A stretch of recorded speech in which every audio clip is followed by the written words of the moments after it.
Lalu adapun tujuan dalam analisis lingkungan, yaitu yang pertama adalah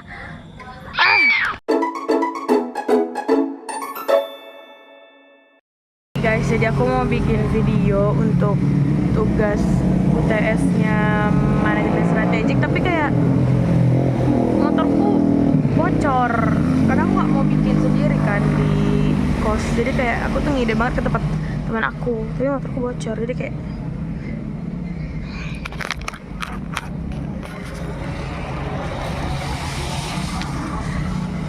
sebel banget. Tapi kita langsung aja transisi ke aku bikin video. Assalamualaikum warahmatullahi wabarakatuh. Jadi kali ini Assalamualaikum warahmatullahi wabarakatuh. Perkenalkan, nama saya Cindy Aurelia Nurawindi. Kali ini saya akan membuat video untuk mata kuliah manajemen strategik. Kali ini saya akan membawakan materi dengan judul pengamatan lingkungan dan analisis dalam lingkungan eksternal. Yang pertama ada lingkungan.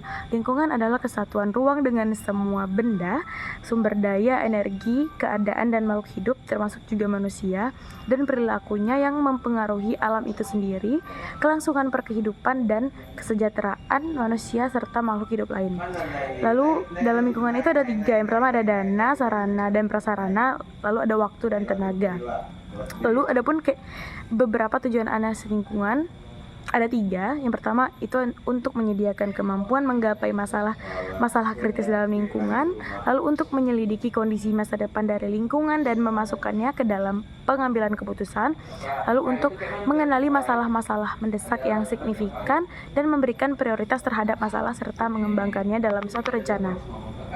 Lalu ada 3 peran analisis lingkungan. Yang pertama adalah policy oriented role, yaitu untuk memperbaiki kinerja dengan memberikan informasi bagi manajemen tingkat atas kecenderungan utama yang muncul dalam lingkungan.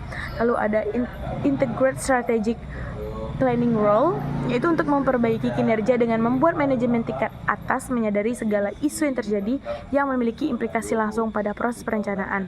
Lalu ada functional oriented role, yaitu untuk memperbaiki kinerja dengan menyediakan informasi lingkungan yang memberikan perhatian pada efektivitas kinerja fungsi organisasi tertentu.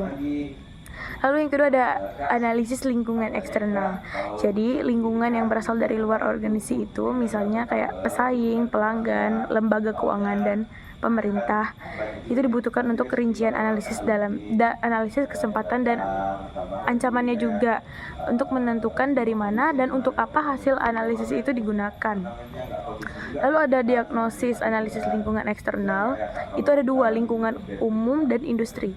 Dalam lingkungan umum itu ada faktor ekonomi, sosial, politik, hukum, faktor teknologi, pemerintah, dan demografi. Untuk lingkungan industri sendiri itu adalah untuk lebih menentukan aturan persaingan dibandingkan dengan analisis lingkungan umum, karena lingkungan umum itu biasanya bersifat lebih relatif. Lalu ada analisis dan diagnosis lingkungan dalam eksternal. Analisis lingkungan eksternal itu beberapanya adalah pengumpulan informasi verbal dan tertulis dari berbagai sumber, lalu merancang sistem manajemen dalam organisasi, lalu melakukan perkiraan secara formal. Lalu ada proses diagnosis lingkungan eksternal dalam memberikan penilaian yang signifikan terhadap berbagai kesempatan dan ancaman selama proses analisis. Lalu ada analisis dalam lingkungan eksternal. Yang pertama itu pengumpulan informasi verbal dan tertulis dari berbagai sumber. Yang pertama ada sumber data. Itu diperlukannya informasi verbal, yaitu penggunaan media elektronik, karyawan, lalu pelanggan, perantara, pesaing, dan konsultasi atau juru bicara pemerintah yang ditunjuk.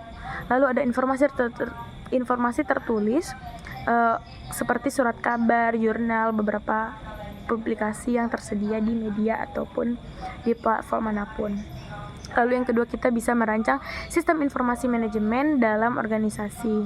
Diarahkan dalam 2 kelompok. Yang pertama ada sistem pendukung keputusan atau decision support system, yaitu membantu manajemen dalam pengambilan keputusan di kondisi yang unik dan tidak terstruktur.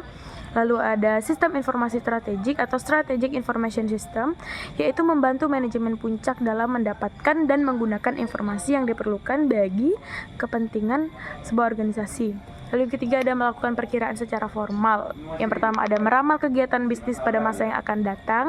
Yang kedua juga memperkirakan lebih banyak dilakukan oleh konsultan untuk membuat prospek.